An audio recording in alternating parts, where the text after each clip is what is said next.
A'udzu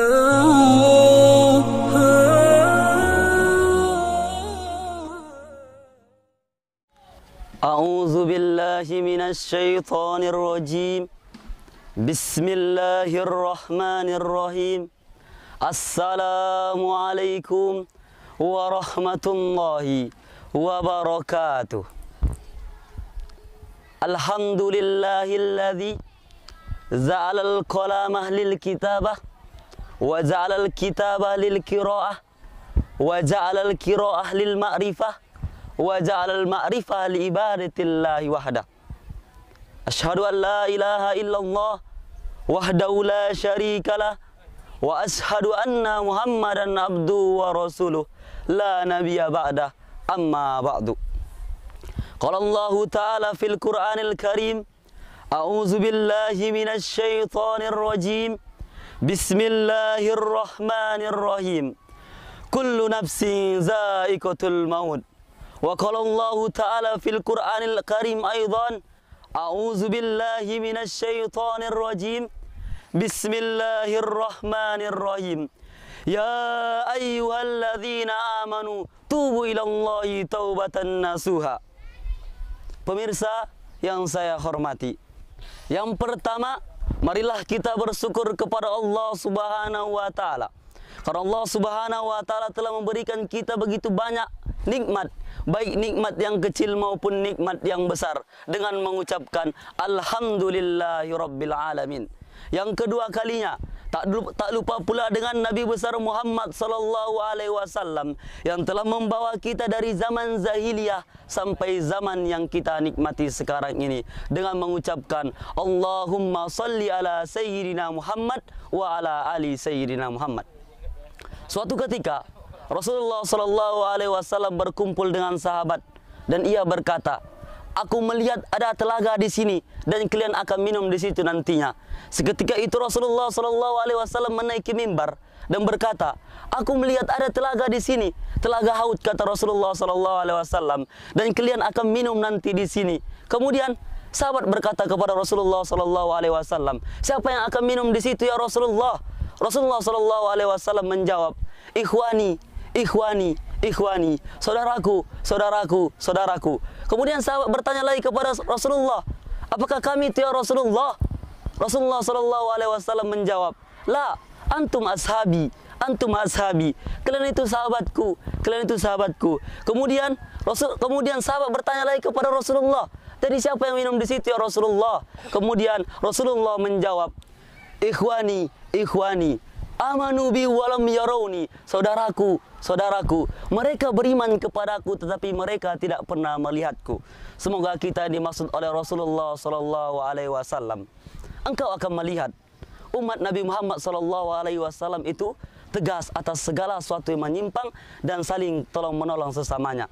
Dan ciri utamanya itu mereka rajin melaksanakan solat. Jadi mudah jikalau ingin mengetahui itu umat Nabi Muhammad atau tidak. Katanya kita umat Nabi Muhammad disuruh solat enggak mau solat. Katanya kita umat Nabi Muhammad disuruh ke masjid enggak mau ke masjid. Mudah kata Allah ingin mengetahui ini umat Nabi Muhammad atau tidak. Tarahum ruk'an sujada. Kalian akan melihat mereka itu ruku dan sujud, melaksanakan solat. Jadi jikalau kita masih mengaku umat Nabi Muhammad tetapi tidak mau melaksanakan solat, maka akan dipertanyakan keumatan kita.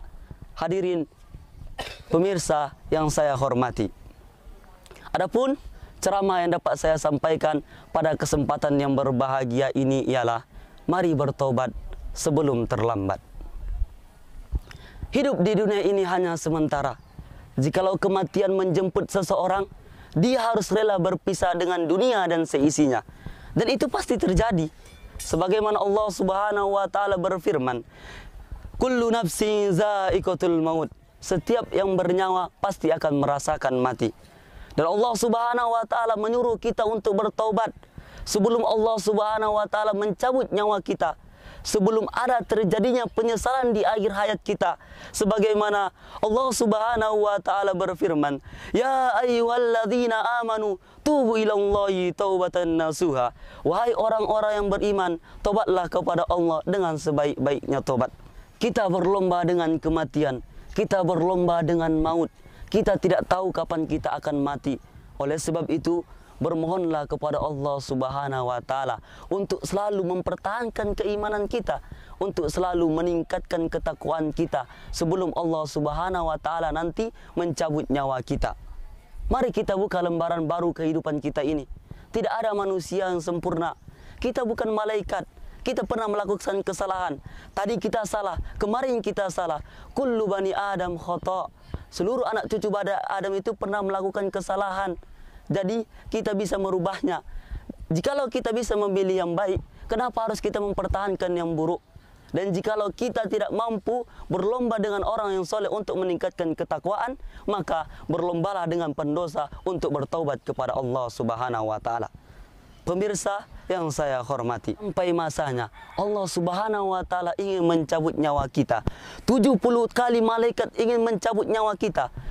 Aku cabut nyawanya? Jangan dulu, kata Allah. Ini laki-laki yang tak mau sembahyang, aku cabut nyawanya? Jangan dulu, kata Allah. Ini perempuan yang bakhilnya, na'udzubillah, tidak mau bersedekah, suka mengumbar aurat, suka menyebar fitnah, aku cabut nyawanya? Jangan dulu, kata Allah. Mana tahu malam ini dia bertobat. Marilah kita bertobat kepada Allah Subhanahu wa Ta'ala sebelum Allah Subhanahu wa Ta'ala mencabut nyawa kita yang rasanya itu seperti menebas pedang di tempat yang sama beribu-ribu kali, yang rasanya itu seperti mengkuliti kambing hidup-hidup, yang rasanya itu seperti mencabut kail pancing dari kulit yang basah. Na'udzubillahi min zalik. Pemirsa yang dirahmati oleh Allah Subhanahu wa Ta'ala, sejahatnya manusia, seburuk-buruknya manusia, pasti Allah beri jalan untuk berubah. Coba Anda bayangkan, Fir'aun yang pernah mengaku Tuhan, yang punya hobi bunuh orang, yang sering melaksanakan maksiat, Allah beri jalan untuk berubah. Anda bukan Fir'aun. Anda tidak punya dosa sebanyak Fir'aun. Fir'aun saja diberi jalan untuk berubah, apalagi Anda. Pasti Allah bisikkan kepada Anda untuk berubah. Oleh sebab itu, pastikan ketika Anda mati nanti, ada terpancar kebahagiaan dalam wajah Anda. Ketika Anda terlahir, orang semua menangis melihat, orang semua tertawa melihat Anda, dan Anda menangis. Dan buatlah ketika Anda mati nanti, orang semua menangis melihat Anda, akan tetapi Anda tertawa. Pemirsa yang saya hormati, ketahuilah Allah Subhanahu wa Ta'ala sangat mencintai hambanya yang ingin bertobat kepadanya. Anda saja mengharap cinta manusia begitu besar perjuangannya. Kenapa tidak begitu besar juga mengharap cinta Allah Subhanahu wa Ta'ala? Innallaha yuhibbut tawwabin. Allah Subhanahu wa Ta'ala mencintai orang-orang yang bertaubat. Ingat, jikalau ada getaran dalam jiwa Anda untuk bertaubat, ambillah, karena ketahuilah disitulah Allah Subhanahu wa Ta'ala ingin menanamkan kecintaannya dalam diri Anda. Dan ketahuilah Allah Subhanahu wa Ta'ala sangat mencintai hambanya yang pendosa yang ingin bertobat kepadanya daripada orang yang soleh tapi tidak pernah merasa salah. Mungkin hanya ini yang dapat saya sampaikan. Apabila ada kesalahan saya mohon maaf. Wabillahi taufiq wal hidayah. Wassalamualaikum warahmatullahi wabarakatuh. Ramadan